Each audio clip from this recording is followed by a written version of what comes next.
নমস্কার, স্পোর্টস মিডিয়াতে আপনাদের স্বাগত জানাই। আপনাদের সঙ্গে আমি সাগনিক। আর আজ আমরা কথা বলবো গতকাল অর্থাৎ 27 তারিখে অলিম্পিকের প্রথম দিন কিন্তু কেটে গেছে।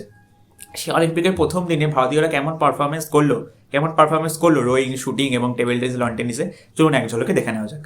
তো প্রথমে যে খবরটা আছে সেটা হচ্ছে রোয়িং থেকে। রোয়িংয়ে কিন্তু বলরাজ পানোয়ার 7 ঘন্টা 2 মিনিটে নিজের হিটটা শেষ করে বিশ্ব রেকর্ড করেছে এবং তিনি কিন্তু হিটে ফোর্থ এসে তিনি কিন্তু আবার আজকে নামতে পারবেন মিডল ম্যাচের জন্য, কোয়ালিফিকেশনের জন্য। এরপর যে খবর আছে শুটিংয়ে সারাদিনই খুবই দুঃখের সঙ্গে কেটেছে। খুব একটা কেউই বেশি কোয়ালিফাই করতে পারেনি মিডল ম্যাচের জন্য, কিন্তু অনেক অন্ধকারের মধ্যেও কিন্তু একটি আলো দেখা দিয়েছে। তার নাম হচ্ছে মনু ভাকের। এই মনু ভাকের কাহিনী বেশ ইন্টারেস্টিং একটি কাহিনী, সেটা নয় তার পরের দিন কোনো ভিডিওতে বলা যাবে। কিন্তু আজকে হচ্ছে মনু ভাকের কিন্তু মিডল ম্যাচের জন্য লড়বে বা মিডল ম্যাচ খেলবে। এছাড়া কিন্তু অনেকেই আরও নেমেছিল, যেমন অর্জুন বপুট্টা, রামিতা বিন্দাল, সন্দীপ সিং এলভ্যানিল, এছাড়া রিদম সাংওয়ান, সরবজিৎ সিং, অর্জুন চিমা, অনেকেই কিন্তু নেমেছিল, কিন্তু কেউই কিন্তু কোয়ালিফাই করতে পারেনি মিডল ম্যাচের জন্য, একমাত্র মনু ভাকের ছাড়া। এরপরে যে খবর আছে টেবিল টেনিসের কোর্ট থেকে। টেবিল টেনিসে কিন্তু ইন্ডিয়ার হরমিত দেসাই কিন্তু জর্ডানের আবু ইয়ামানকে খুব সহজেই 4-0 স্ট্রেট হেডে হারিয়ে দিয়েছে। এটা হচ্ছে টেবিল টেনিসের খবর। এরপর যে খবর এসেছিল ব্যাডমিন্টন থেকে। ব্যাডমিন্টনে কালকে অনেকগুলি ম্যাচ ছিল।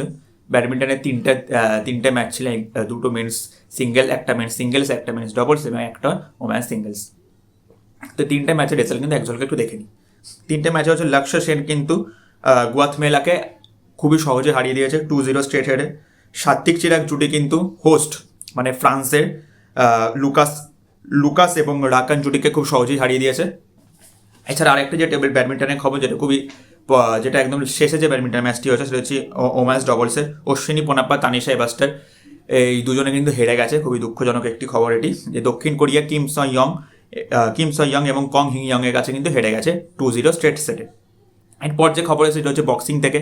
প্রীতি পাওয়ার 54 কেজি লাইট ওয়েট খেলেছে। 54 কেজি লাইট ওয়েটে কিন্তু ভিয়েতনামের কিম হন উকে 5-0 স্ট্রেটে হারিয়ে দিয়েছে। এরপর যে খবর এসেছিল লন টেনিস থেকে। লন টেনিসের ম্যাচটি হয়নি, যেটি রোহন বাপান্না ও শ্রীরাম বালাজি ফ্রান্সের একটি জুটির সঙ্গে খেলা ছিল, সেই ম্যাচটি হয়নি। সেই ম্যাচটি হচ্ছে আজকে হবে। এরপর যে যেটা সব থেকে ইন্টারেস্টিং যে ম্যাচ হচ্ছে সারাদিনে, সেটা হচ্ছে হকি, ইন্ডিয়া ভার্সেস নিউজিল্যান্ড। একদিন একবার এদিকে যায় তো একবার ওদিকে যায়, অর্থাৎ পুরো কিন্তু ঢেকির মতো হয়ে গেছিল। সেই লাস্ট পর্যন্ত পেনাল্টি শুট আউটে হরমনপ্রীতের গোলে 3-2 লিড করে ইন্ডিয়া এবং সেটি ধরে রাখে লাস্ট পর্যন্ত এবং 3-2 জিতে যায়, অর্থাৎ পুরো পয়েন্টটি কিন্তু এখান থেকে অর্জন করে। তো এই ছিল হচ্ছে মোটের ওপর কালকের দিন ইন্ডিয়ার জন্য। শুটিংয়ে সত্যি খুবই দুঃখজনক ছিল। বাদ বাকি যদি আপনারা দেখেন তো সবই মোটামুটি ভালোই আছে। বক্সিং থেকে শুরু করে হকি থেকে শুরু করে সবই ঠিকঠাক আছে। ব্যাডমিন্টনে অবশ্যই ওম্যান্স ডবলস হেরে গেছে অশ্বিনী পোনাপ্পারা, কিন্তু ঠিক আছে, ওইটুকু তো মাফ করে দেওয়াই যায়, কারণ সব তো জিতবে কখনো হয় না। বাকি টিমগুলো লড়তে এসছে, সেটা অলিম্পিকের মতো একটা বড় মঞ্চ, তো সেইখানেই আর কি তারা লড়তে এসছে। তো আপনারা যদি ভিডিওটি ফেসবুক থেকে দেখে থাকেন তো অবশ্যই লাইক করবেন, ফলো করবেন। আর ভিডিওটি যদি ইউটিউব থেকে দেখে থাকেন তো অবশ্যই আমাদের চ্যানেলকে সাবস্ক্রাইব করবেন এবং অনেক অনেক অনেক অনেক অনেক শেয়ার করবেন।